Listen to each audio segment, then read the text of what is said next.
Welcome, everyone. Thank you for joining us for this edition of the Appraisal Buzzcast. I'm Jim Morrison, and with me, as always, is our host, Hal Humphreys. Hey, Hal, how are you doing? I'm doing great, Jim. How are you today? I'm doing great.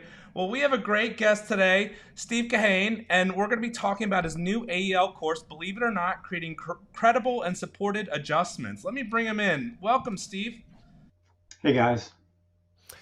Steve Kahane, you are a relatively new instructor here with Appraisal eLearning. This is your first year in the process. Couple things. Number one, how do you like teaching with Appraisal eLearning? So far, so good. I have one under my belt, and I think it went well. Good. I got really good reviews from the class. People had good things to say about it, so that's exciting. Second thing, Steve, you came and joined us last summer for an event that we created last summer called ICOR, the Instructors Conference and Retreat. Tell me a little bit about that. What was your impression of that conference? A few takeaways that I had. I think it gave me the confidence to become an instructor. I taught a few times before in a limited setting, and I think it gave me not only some insights on ways to improve my classes, but also the confidence to feel like I could present it on a national scale. I love it. We have ICOR coming up again this summer. We're looking at June 3rd and 4th here in Nashville, Tennessee. Steve, I hope to see you here. But for the folks listening, if you have any interest whatsoever in becoming an instructor, you can join us in Nashville, June 3rd and 4th, for the ICOR conference, Instructors Conference and Retreat, right here in Nashville, in the headquarters of Appraisal eLearning. 2 full days of really good information for instructors. And we don't just talk about pedagogical learning modalities and stuff like that. We talk about how to actually present material in an entertaining and engaging way. We have professional educators come in and talk about some tactics that you can use in the classroom to get people engaged. So, Steve, it was great to see you last year and hope to see you again this year. For the folks in the room that don't know who Steve Kahane is, tell us a little bit about your history in the business. So I'm a certified residential appraiser in Cypress, Texas. It's a suburb of Houston. I've been doing residential appraisals here since 2001, but I got my start as a commercial appraiser in Chicago, Illinois. I'm currently the president of the Association of Texas Appraisers.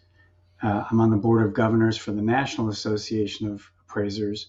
And for those of you in the audience who aren't a part of an organization, I would strongly recommend it. I've made some lifelong friends. I've expanded my pool of peers that I can contact with questions. I'd strongly recommend that. Yeah, and I'm glad you brought up the NAA, the National Association of Appraisers. I've been in this business for a long time, and it is by and large my favorite appraisal organization because they are there for boots on the ground real estate appraisers. They support boots on the ground appraisers. It is a really good organization, and they do some really good things for appraisers, not the least of which is they offer a thing called the Appraiser Relief Fund. And, you know, I'm on the board of directors for the NAA. I'm proud of that membership, and I'm proud to be on the board of directors. Steve has been involved in the NAA for several years now. Steve, I don't know off the top of my head how much money the NAA has raised to help out appraisers who are in trouble, but it's not a small sum of money, and I know that they have, doled out money to people who have lost an office due to fire, people who have been out of work because they had a heart attack, stuff like that. And it's a really good organization to be a part of. Not only do they help appraisers financially when they're in need, but they provide scholarships to people that want to become appraisers. They also offer, with Appraisal eLearning, continuing education at conferences, the Appraisers Conference and Trade Show, which is coming up next month in Colorado Springs. It's just a fantastic organization. So thank you so much for bringing that up, Steve. Are you going to be at the ACTS show in Colorado Springs? I am not. I'm going to be sending our vice president, who's going to be taking over for me in August. So he's going to be there in my stead. That's awesome. That's great. Well, let's do this. I'm going to take a real quick break and hear from one of our sponsors, and we'll be right back. Did you know that NAN hosts quarterly discussions with our appraisal panel on bias, inclusion, equity, and diversity initiatives that impact the appraisal industry? The topic of bias in the appraisal world will remain at the forefront of legislative, agency, and lender priorities well into the future. At NAN, we believe that intentional bias is only a very small fraction of the underlying issue, and that outdated policies and regulations and unconscious bias are of far greater concern. It's our hope to work closely with the appraiser community as partners in an endeavor to improve processes and procedures and ensure equitable treatment for all valuations. Learn more by visiting nan-amc.com. Welcome back, everybody. You're listening to the Appraisal Buzz. I'm Hal Humphreys. I'm joined today by Steve Kahane. Steve is an instructor with Appraiser eLearning. You know, Steve, your course, tell me the title again. I know it's a mouthful, but tell me the title again. It's, believe it or not, creating credible and supported adjustments. I got a call last week from someone who is involved in regulating appraisers. And this person asked me, he said, I'm really frustrated. I see a lot of reports coming through where the appraiser has no support for their adjustments. And it's 2024. How do we get appraisers to show support for their adjustments? Many appraisers don't know how to properly support their adjustments. They were maybe given bad information during training, or maybe they didn't learn correctly. It's the most common way to get your appraisal looked at by the state for disciplinary action. Number one, why should appraisers be worried about supporting their adjustments? Number two, talk to me about your course and how you walk appraisers through that. So why should they be worried about supporting their adjustments?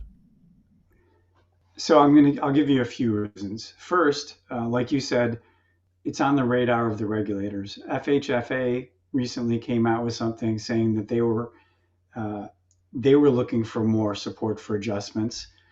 I don't know which regulator you spoke to, but Lyle Radke recently on a webinar talked about the same thing, saying that he would like to see that more.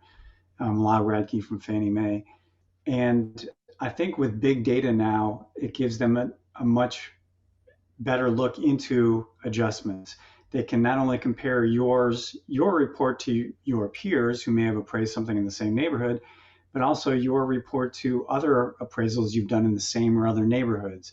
And when they see you making a $1,000 bathroom adjustment on a $100,000 home and a $1 million home, and on every home that you appraise, that's a red flag to them. And big data, the UCDP allows them to do that. It also happens to be, it used to be the number one cause for disciplinary action in my state, in Texas. I think it's down to number 2 now, so it's still pretty important. I also think that for a long time, USPAP was the minimum standard that we had to follow, and it was a good enough standard because there wasn't anything else that they could hold us accountable to. There was no other bar with which to measure our valuations. As far as the Appraisal Foundation and your state agency, USPAP is still the bar that you have to meet. However, I think the GSEs, FHA, VA, I think they're looking for a little bit better accuracy and precision. Again, that's something that they can measure with all the big data that they collect. And so I think they're holding us to a higher standard. And if we lack precision, if one appraiser is making a $5,000 adjustment for something when someone else is making a $50,000 adjustment, it diminishes trust. And that's the bottom line. We have to uphold the public trust. And if our values differ, if our adjustments differ, they're not going to trust us. And if they don't trust us, they're going to find an alternative. Yeah, and I'm glad you brought up FHFA. And for the folks in the audience that don't know exactly, the structure of FHFA, Fannie Mae, Freddie Mac, FHFA is the regulator that regulates Fannie Mae and Freddie Mac. They're the ones that say, we need you to do this. We need this from you. They're really the shot callers. I know Fannie Mae and Freddie Mac get a lot of comments from appraisers saying, why are you asking us to do this? Why are you asking us to do that? A lot of it is because FHFA is saying, we want you to do these things.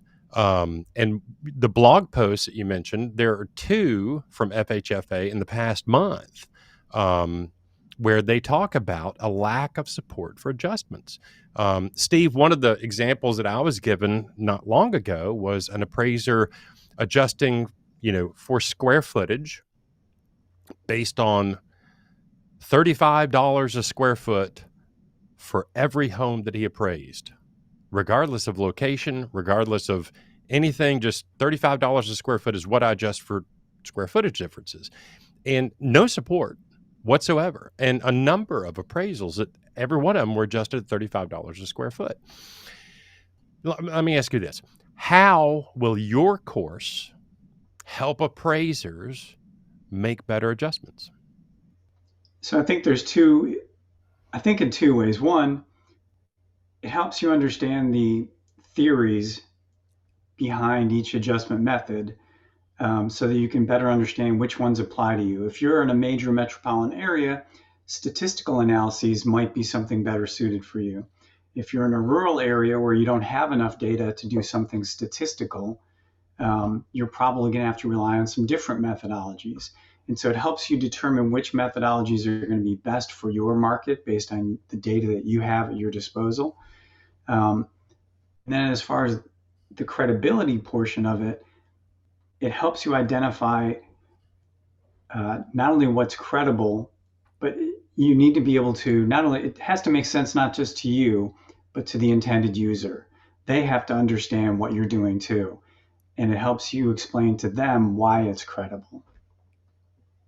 Yeah, I like it. I like it a lot. You were talking about the differences between kind of more rural areas versus an inner urban area. I've heard a lot of people talk recently about, what is the definition of rural? What is the definition of suburban? How do you tell the difference between the two? And I saw something today that helped clear it up for me. Steve, tell me if this makes sense to you. If you're sitting on your front porch and you're naked and nobody sees you, it's rural. If you're sitting on your front porch and you're naked and someone calls the cops, it's suburban. If you're sitting on your front porch and you're naked and everybody ignores you, it's urban. Does that make sense?